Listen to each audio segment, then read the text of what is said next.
Beach FM, locals talking to locals. Beach FM, great to welcome back to the radio Mayor of the Horowhenua, Bernie Wanden. Good morning, sir. Good morning, John. I believe that you've just been down to the Mainfreight Building, and I've got a feeling that that is a symbol of possibly things to come. It sure is, John. Look, it's a pretty impressive building with, the investment that Mainfreight have made in this town. I think it's a great indication that they see the potential of where our growth is going. And this building here is servicing the Kapiti Coast as well as up to North, Foxton and Shannon as well. So it's a very impressive building. There's a good number of staff there. The other thing that was very good to hear from a couple of the staff was that they were actually able to come back and move here. They were locals originally, but they'd moved out and they'd either gone to Palmeston where Mainfreight were. So even the manager there is an is Levin, born and bred, and now able to come back and have bring his family back and live in Levin, which he wanted to do. So it's great to hear those sorts of stories, but also them recognising, that growth is ahead of us and they see some potential in the area. Indeed, and of course a very major firm, Mainfreight. This has to be seen as a signal of optimism and in fact confidence in this area. They certainly see it that way, and they are already anticipating that they will get, because of what they have built here, that they will attract new business for them as well. And so they're quite buoyant about their future and can only see good things coming out of it. And of course, Levin is very much on the main drag. Is it, in terms of logistics, is this a strategic position for Mainfreight? Yes, it is. Look, they're a growing company as well. They had I think it would be in the region of about 20 different sites around the country. Yes. These sorts of depots, the reality of the supply chain in this country is we still rely heavily on trucks driving through our state highway network. And so they've got to have these depots to filter out to all the smaller towns. And with Levin's growth, Paraparam's growth, and others around the place, they're a pretty essential part of, keeping the country going. So they are... they see themselves as a growing company, and definitely, they have a very much a local presence, though, in terms of trying to be able to do that, which is fantastic for us. Great stuff. Excellent. Now, I believe the Local Government Commission is considering an application for a boundary change, which could affect the Horowhenua. What's going on there?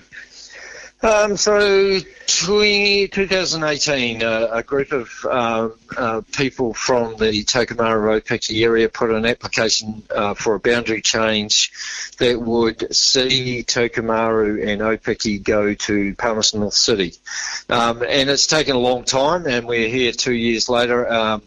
The process is still being done, and there's been a number of things that have caused the process to be delayed, but not least of all, our pandemic. So at this stage now is the initial sort of hearing just to see whether there is an appetite in the community for this process to continue.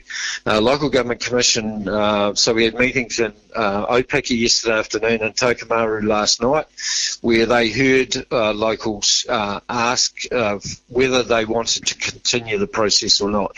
And they'll make a decision on that over the next month, and then there will be, if that is the case, that the process does continue, there will be more formal hearings February, March next year.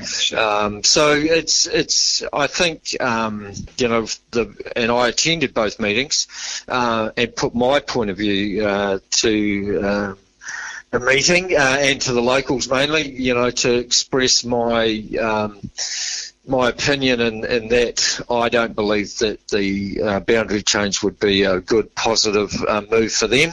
But obviously the democratic process has got to continue, and I think the local government commission will probably say that we need to investigate the process more. It's not a sign that they think it will happen at all, but just that there will be more information gathering, more hearings, and engagement around the whole thing. So there's a heck of a lot that needs to go under the bridge before it does maybe happen, and much more community input and obviously input from both councils as well. And possibly a whole lot of expense involved. My impression is that a relatively small number of petitioners can trigger off this process. Is there any idea how many people were behind it? There's been various numbers quoted. Look, I don't really know for a fact how many people were involved. There were public meetings, and they have told us that there were indications that most of the people wanted at least to investigate the process and the proposal, not necessarily whether they were in favour of or not.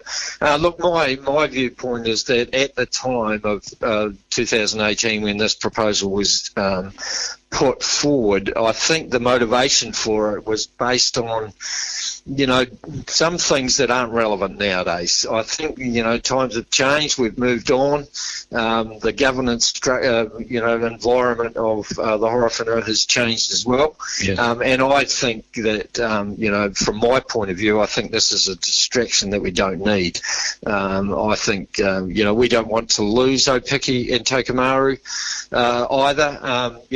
And maybe I hope that Palmeston North don't necessarily want to take them off us either.